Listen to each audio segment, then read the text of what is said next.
Yo, what's going on guys, your boy Max here and welcome back to another video.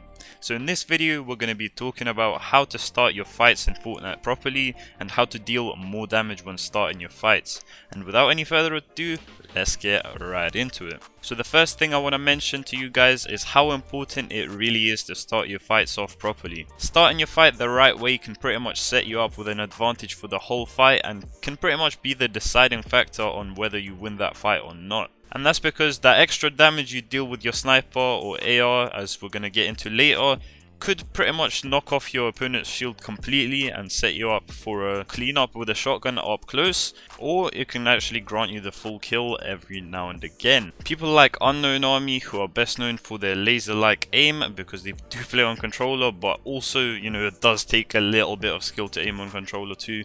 Of course, you can't just discredit them completely. On average, he deals above 100 damage before actually getting into a shotgun slash SMG fight, which to be honest is pretty fascinating. This guy basically lasers his opponent and ends the fight before it even started, and that's what you guys should be aiming to do too. Now, the most ideal way to actually start the fight is by taking a sniper shot at your opponent or hitting them with an RPG if you're able to sneak up behind them and fire it at a close range to the point where they can't really react to it and build. But of course, you're not always gonna have a sniper or an RPG in your loadout, so you're gonna have to usually do with an AR or an SMG. And when you've got those two, it's best to use the AR at long ranges and the SMG at short ranges, of course, and you should crouch before you actually shoot. And that's because your bloom will basically be minimized by a whole lot, and as well as that, you're just way more likely to laser your opponent and actually knock off a ton of damage before you even get into the actual shotgun fight. And as well as that, it's important to find a good position where you can pretty much have a clear view of your opponent, even though that's not always possible. But try your best to actually do this because it will help you out in the long run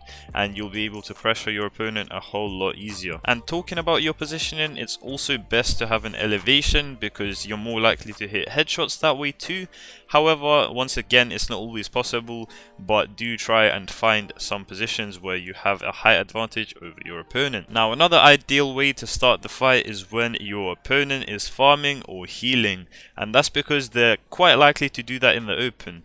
If they aren't doing it in the open, however, and they've boxed up, then that's another good way to actually start the fight because you'll be able to spray their walls down and prevent them from healing, which will once again help you win the fight in the long run. A pretty short and concise video today, and I hope you guys enjoyed it. Make sure to leave a like if you did and subscribe to the channel with notifications on to never miss another upload from your boy ever again. And before you guys go, make sure you guys are using the code MAXGAMER7 in the Fortnite item store if you'd like to support me and the channel at no extra cost whatsoever. But do bear in mind that the code does reset every 14 days. But with that being said, the video comes to an end and I'll see you guys in the next one.